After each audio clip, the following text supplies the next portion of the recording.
I was born here locally, but my mom has never been in the picture. So my mom left when I was like a baby, and I was raised by my father. And then my father remarried down the road, and they had 2 other kids. So I have a stepbrother and a stepsister. Oh, okay. Can we talk about your mom? For sure. Well, what about her? Yeah, I don't know. What happened? You have as good a guess as me. As far as I know, I have met her. The first time I remember ever really meeting her, I don't know, I must have been a kid. I was probably 10 or something like that. Met her, and it was like cool. Wasn't even very weird or anything. Like I was excited. And then she just was like the type of person that with whatever she had going on, she was just in and out of your life or whatever. And that just doesn't work great for a parent. Like,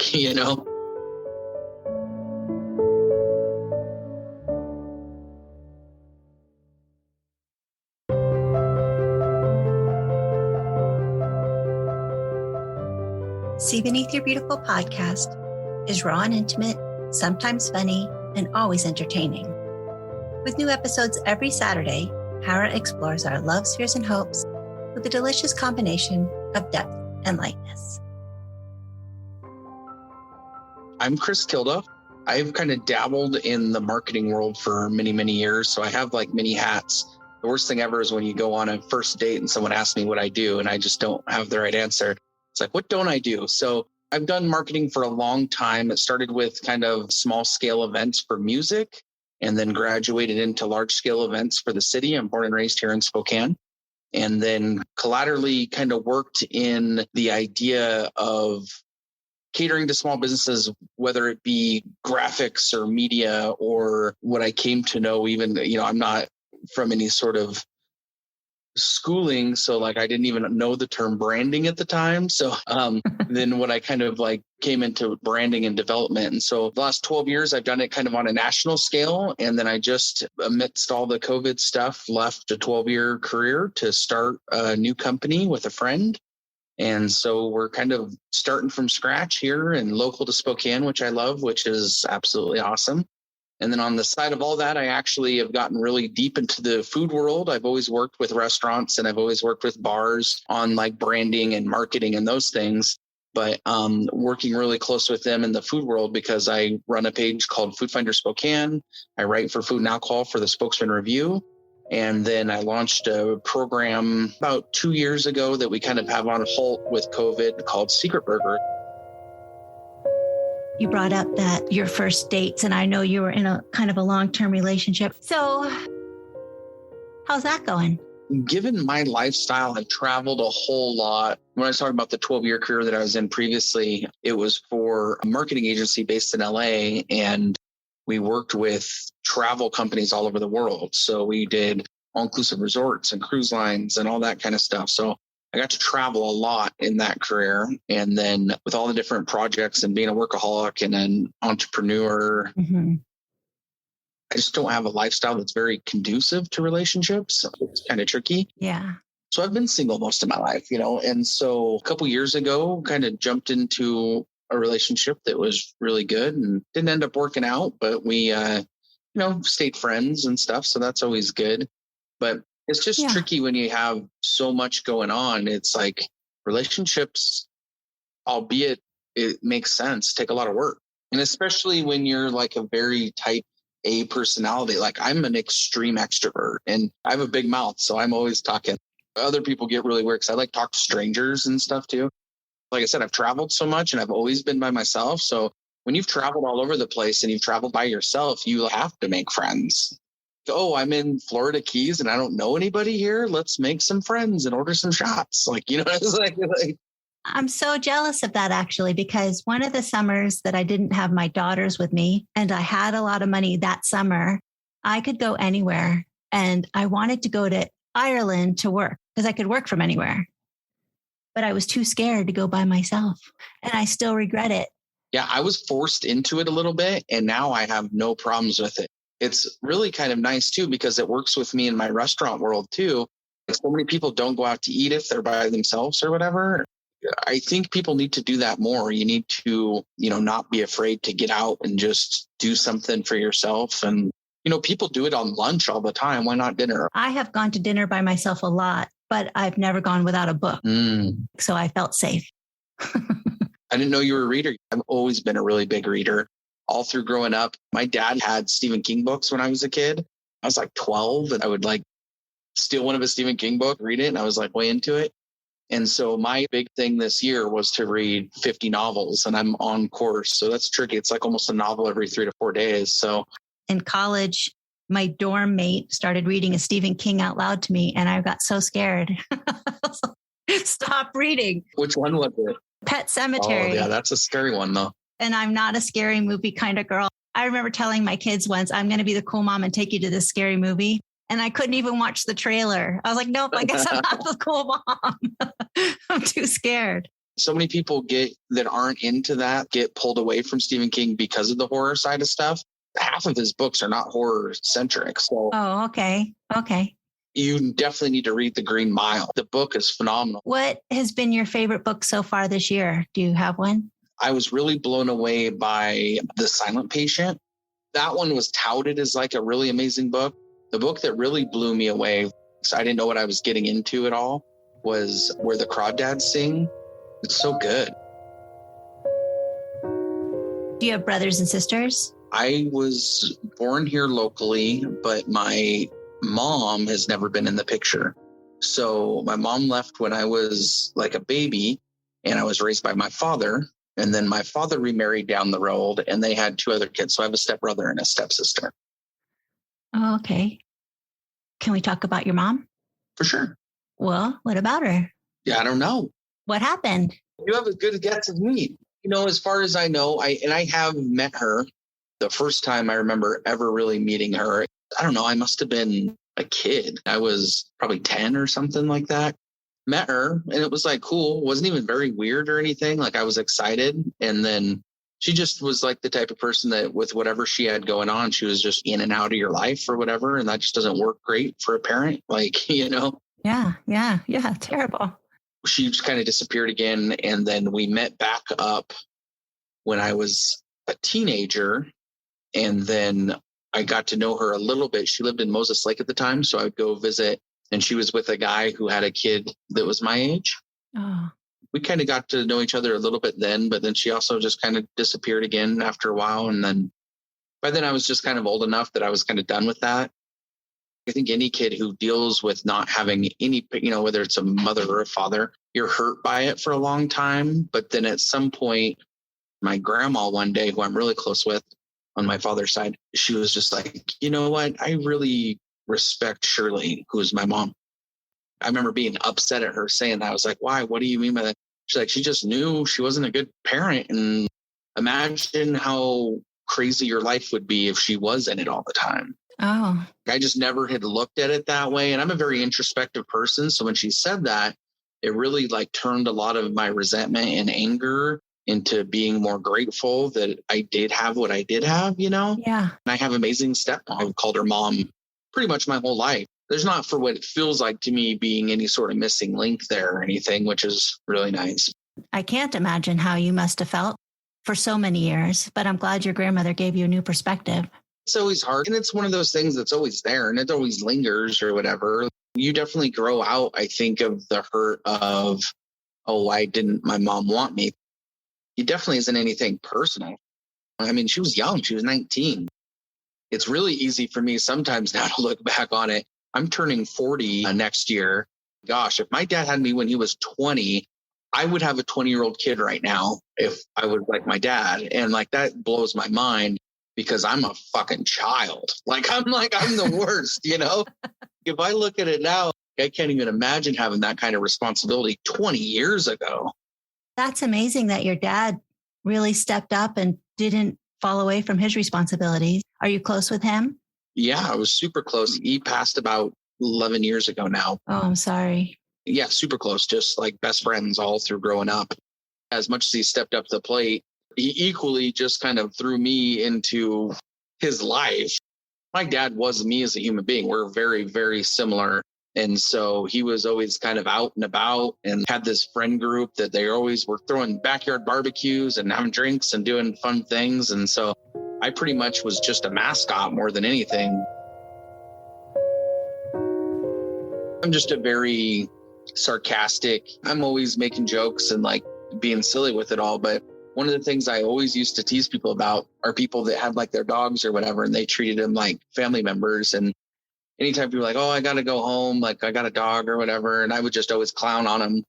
But once again, my life wasn't very conducive to owning a pet. And so just in the last year, I got a dog, and now I'm the biggest of the dog people. Like, that's absolutely ridiculous. My dog pretty much runs my life. Definitely had to eat some crow for that one from people who've known me for a long time. What kind of dog do you have? He's a mutt. He's named Muttley. He's a mix of like 4 things, but he's tiny. He's like a mix of like Shih Tzu, Chihuahua, and they don't even know.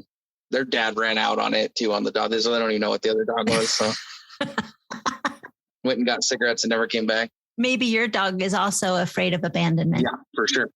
Well, he is, because he's a COVID dog. So got him in COVID, and then we were home for 6 months? We didn't even leave the house or whatever. And so he didn't know anything but that. You'd go out and check the mail and he thought he was going to die. Sarah was dropping him off. So we split custody now, like it is a child. And oh, you do? That's cute. Do you miss him when he's not there? Oh, for sure. Sometimes I forget, right? And I'll just like wake up and I'm like, where? And I'm like, it takes me a couple seconds, like, oh yeah, he's not here.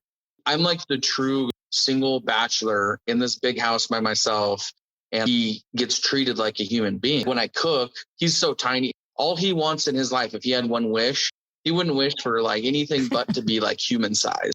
If he's down on the floor and everybody's standing, he gets so mad. He doesn't even necessarily want the attention. If you like put him up on a bar stool, he'll just sit there and just be the calmest dog ever, as long as he can be the same height as everybody else. So that's really cute. You're into comic books and stuff like that. To the layman, I would say, yeah, I'm into comic books, but to like people who are into comic books, that would be a travesty, because like I am not in any way, shape or form like crazy comic knowledgeable, but I'm a toy nerd. I'm a vintage, like I just did Antiques Roadshow, just did a virtual thing, and I got to go be the toy knowledgeable person on it. People just bring in old toys that they'd never seen before. If you come over to my house, I just have a bunch of, I don't know, between probably 70s and 90s stuff from vintage toys, vintage pop culture. I'm a pop culture nerd. I just love anything in that realm. Whatever I like, I've just liked it way more than anyone's ever liked it. I don't know what the deal is with that. I've just always been like way into the stuff that I'm into. It's always been the more obscure stuff. Even as a kid, people would be like, oh man, have you watched He-Man? That's so amazing. That's like the pinnacle boy show as you're a kid. And then I'd be the one arguing that Thundercats was way cooler or whatever. You know what I'm saying? It's just always been part of my personality.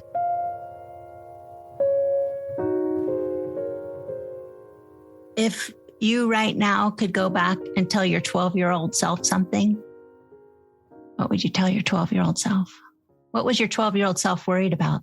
The biggest thing for me was I wish I knew a little bit earlier how my brain works.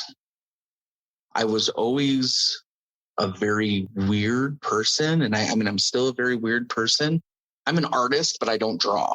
Stephen King actually has a great entry thing. It's in the 4 Past Midnight book. And it's the intro to that book. And he talks about how his brain works. It just really resonated with me. He said, my brain is like a colander, like that you cook with.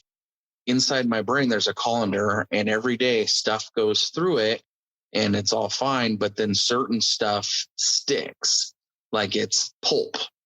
He's just like, I don't know why some stuff sticks and other stuff doesn't stick, but there's pulp in there. And unless I take that pulp and do something with it, it rots in my head. And that pulp just sits there and more pulp grows, and then other stuff can't get through it because that pulp is filling up all the holes. And it made so much sense for me because like as an artist, that's always been what it was for me for whatever reason. It doesn't matter if it's Thundercats or if it's an event. I would maybe hand myself the 4 Past Midnight book and be like, here, read the intro to this a few times so you kind of understand. Because at that time I didn't, and it made me a bad person. Into my early teenage years, I was not being great. I definitely had some legal problems when I was like a teenager and stuff like that, getting into trouble. And it was mostly just because I was just not in a happy, good place because I didn't know how to get the shit out of my head. I think that would have been a really powerful tool for me to learn a little bit earlier. I don't think I really got the hang of it until I was like 22-ish. I did creative writing for years. I've been published in Reader's Digests and stuff like that. Oh, cool. Just turn stuff in every once in a while. I did some tours a while back when I was younger, things from slam poetry-esque style stuff. It's just been all over the place. I've just always loved words and the power of words. And that's why I've always been a reader my whole life. Do you feel like you're a success? Yeah, success comes a lot of ways. I consider myself the most successful by the community I've been able to bring around me. If I say something now, people listen, is powerful for me. That's more powerful than the number in my bank account, especially in today's age with all the digital bullshit that is out there. Having a voice that people know after like all the years and all the different things that I've done, they know if I'm interested in something or if I say something's cool, like people think it's cool. So I consider that to be very successful because that just means that I haven't led people wrong. I think if I die, that's a big thing for me. As long as you have some like awesome stories and you didn't think I was an asshole, like it was kind of a win, you know? Yeah. Yeah. Well, so it sounds like, I don't know if you like the word or not. I don't particularly like the word, but it sounds like you're an influencer. I said it all like influencer. Sure. Yeah. I don't like the word either, but for sure, man. Like, I mean, there's credit to that word. Yeah. Actually, I don't mind the word. I mind it when somebody uses it to describe themselves. Right. The term influencer has turned into Kylie Jenner, and not even to really bang on Kylie Jenner. I think what the Jenners have done is absolutely insane. I'm a huge hip hop fan and I look at rappers that I think are just horrible rappers, but I still have respect for them that they've been able to. It's almost more impressive to me if you're famous and you're a bad rapper than you're famous if you're a good rapper. I was posting about how when Conor McGregor lost that last fight, I have so much respect for Conor McGregor that he's just finding a way to keep himself relevant at this point. He's lost 5 of his last 6 fights. Everyone's still paying him $1 billion to go fight people. And that's why pop culture is so important. You hear a lot of people say, I'm assuming you know who Gary Vaynerchuk is, VaynerMedia. He has a thing that's super powerful. Just make sure that all your hobbies are relevant to your lifestyle. Then it's not a waste of time doing a hobby. And because I'm such a big pop culture nerd, I think that there's traction in that only because if I can stay really current on pop culture, I can talk to anybody. And that's really powerful to me that when somebody comes up talking about a new band or comes up and talking about this cool new show that they watched and I don't know what that is, there's a disconnect. And so I can talk to anybody from the 70s about Wacky Racers and I can talk to anybody from the 2000s about SpongeBob. Like, you know what I'm saying? It's a powerful tool to have in your pocket. I really think that's a valuable commodity. I also am just a hardcore empath. I believe an empath that you connect with people way easier than other people connect with people. It's always been like my skill set is I can go into any room and everybody likes me. I actually get a lot of that from my Uncle John. When people will meet me and I'm around my uncle, I'll then see them years later and they'll be like, oh, how's your Uncle John doing? Like, that's a weird thing to ask. Like you met him one time at like a party like 3 years ago or something, but it's all the time. People just resonate with him or whatever. And so I've always looked up to that and wanted to be that for people. One time I did a thing, I think this was 2016. I built such a huge social community that I was going to try and meet up with as many people in person. I called it the Cocoa Talks, have hot cocoa and just sit down with people for an hour and just do kind of what we're doing now. I met up with like 120 people in a year. So every few days, just set a time and just went and had hot cocoa somewhere. I probably went to like 60 different restaurants for hot cocoa, which was cool too. Like just picked a new spot every time, sat down for an hour and just learned each other's stories a little bit. Spending the time to do that just goes a long way. Well, that's how this podcast actually got started is I was doing a photo series from Yes, Yes Magic, which is one of my favorite lines from Streetcar Named Desire. And I was photographing women, but before I photographed them, I'd sit down with them for about an hour and they would tell me, not that I was asking them, but they were opening up and telling me their raw, intimate stories. That's how this got started. Same thing. Telling stories is what brings us together as human beings. And that's also why I love food and alcohol. That's why I think it's so powerful. And I spend so much of my life in it. Is really my real trick isn't the food and alcohol. It's the relationships behind it. I travel to Turks and Caicos, and like you could meet somebody that doesn't even speak your own language, and you can say beer, and they're like, beer, yeah. Like, you know what I'm saying? There's so much power in that. Get storytelling without storytelling. It's a really cool intro into any culture or anybody's lifestyle. I'm interested in it all just because it's like different people's lifestyles is like different stories, you know? I think we should throw an intimate dinner party that's recorded, that the food is the topic, but also people's stories are the topic. Yeah, that'd be fun. Like people with stories to tell, which everybody does. That's the beauty is that, you know, asking you to be on the podcast, not knowing what you were going to talk about, it didn't matter because everybody has a story. For sure. Yeah. I've talked about doing a talking with your mouth full and it being in restaurants with just like ambient audio. So it's like not even this cleaned up thing, but you're like in the restaurant, you're ordering your food just like you would be at a dinner table with somebody and then just have different people for different things. And you just talk about the food and what's going on and like all the. Yeah. I'm thinking about all the ambient sounds of silverware clinking and stuff. Or even there's people who have stories about food that are part of the story. And then everyone cooks their food. It's like a potluck, but everyone cooks their food that is kind of relevant to their story that they're telling or something. I love that. I went to a book club once. The book was about the South and everybody had to bring something that was mentioned in the book. Oh, nice. Sign me up. I'm the right one. I tell stories and I cook. That's like what I do. Right. That could be a really cool episode somehow. In 2026, it's 5 years from now. What would yourself tell you right now? Tell this you. Hopefully that over the last couple years, I've made good decisions. I've had a huge lifestyle change and made some big decisions that I'm not a great decision maker. I'm a great decision maker if it's like, where are we going for dinner?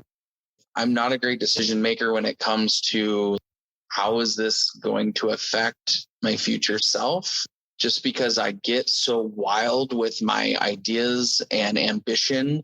You know, I need someone in my life consistently to be the voice of reason. And I don't have that much in my brain. Right now, I'm in a very pivotal point in what maybe the future is going to be like. So everything that we have going on right now between the food stuff I'm doing and then the stuff with Dynamite, I mean, it's all awesome and it's great and it feels like it's going good, but it's definitely scary because, you know, I left a very lucrative 12-year career to do it all.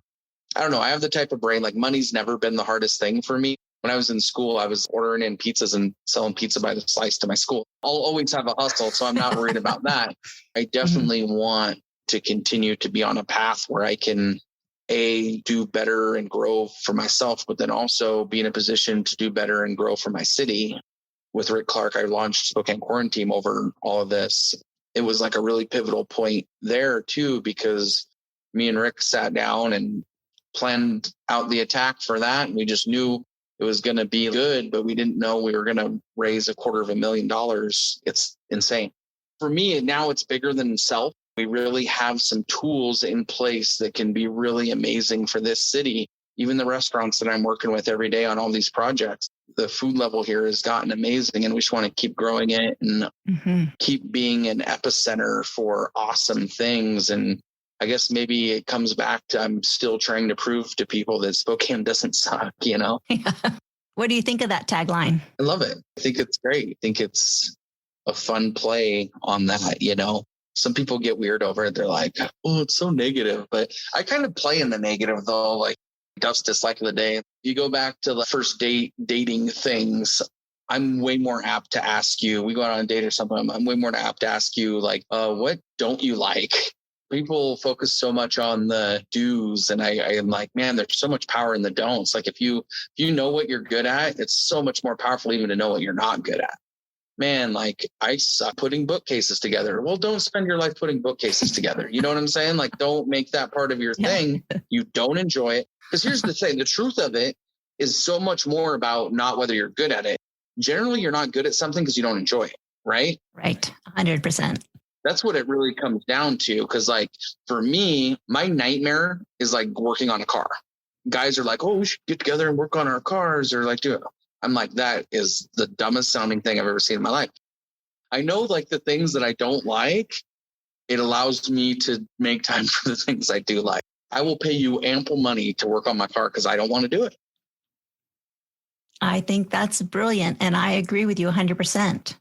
I think there's way more power in steering clear and knowing what you dislike. People don't focus on that enough. If I'm going to go on a date with you and you're like, oh, here's the 20 things that I'm awesome at, I'd rather have the one thing that like, what sucks about you? Like, let's get that out of the way real quick. Okay. So what sucks about you? I'm my own worst enemy in so many ways. If I don't have any sort of remote interest in something, I completely turn it off. And that's not a great skill set to have, because then it borderlines with being judgmental. I'm so quick to be like, oh, that's dumb, I'm not interested in it. And here's the win, is it takes somebody who's very passionate about it to tell me how awesome it is for me to get into it. Then I'm just like, oh, wow, look at the depth of this. And it changes its perspective for me. It's not pulp. Yeah. It's water, and it just goes away. I'm too busy dealing with the pulp. It's like, I don't have time for the other things. That's something I definitely need to work on. And then the other thing too, is I just get, because I'm so busy with all the different things that I do, sometimes I forget to have like me time. And I think that's really important. The nice thing with the dog is it allows me to kind of have me time and still have somebody there. I don't step back as often as I should. And it's nice with the dog, I can still just step back a little bit and still have a friend. If you were to sit down and talk to anybody who's been in a relationship with me, the ambition is something that people are usually attracted to me, but then also is a detriment to the relationship. At some point, it's not great.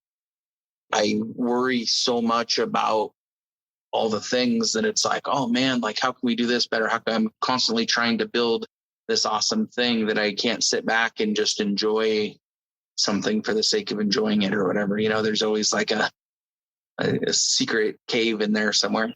I totally get that. Maybe it's an artist thing, because I woke up at 4:00 this morning because I had a logo design I had to finish. And, it's as soon as I wake up, it's the top of my head and I got to go. I can't even go back to sleep. I have to go do it. And that's how I got super into pop culture, is I just was never a great sleeper. I had extra time than most people to like watch that TV show or read that book. I'm fine sleeping 4 or 5 hours a day. So some people lay in bed for 12 hours and like, I just don't have that brain to be able to do that. I'm like, oh man, like I could physically lay in bed for 12 hours as long as I was mentally doing something. I definitely can't just zone out. Like I'm like, there's too many cool things to do. It's important for me to tell my story. It's important for me to love my people. I've said these things over and over again, so people who know me know that there's a reason why I'm doing all this. What's the reason? It's that I feel like I have to because of how my brain works, but B, I think it's very important to leave something behind. I mean, your legacy. Sure. I don't have kids, and maybe so that's part of it. The biggest tragedy in life is an unused idea. If you have something that's this amazing thing and then it just never happens, then that's sad. That's the world's saddest story to me, is like someone who loves a thing and they never show me anybody who's stoked about what they love. And like, I'm in, dude, I'm all in for that person. And when I leave, I want that to be what people think of me. I want people to say that guy like spent his life doing the stuff he loved to do, and I think that's super important. I really love that. It reminds me of when I was leaving Florida to move to Idaho, I was working with a lady who said she loves to paint, but she wasn't painting because whatever, life was in the way. Yeah. And I told her that my mother was an artist, but always said she would paint when she retires. But then she died at 46.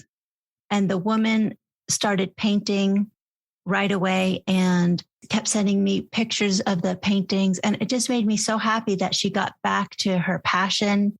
Who knows?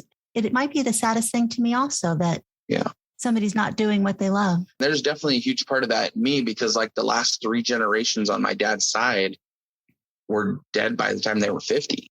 It might be longer than that. It's just the only 3 generations I know.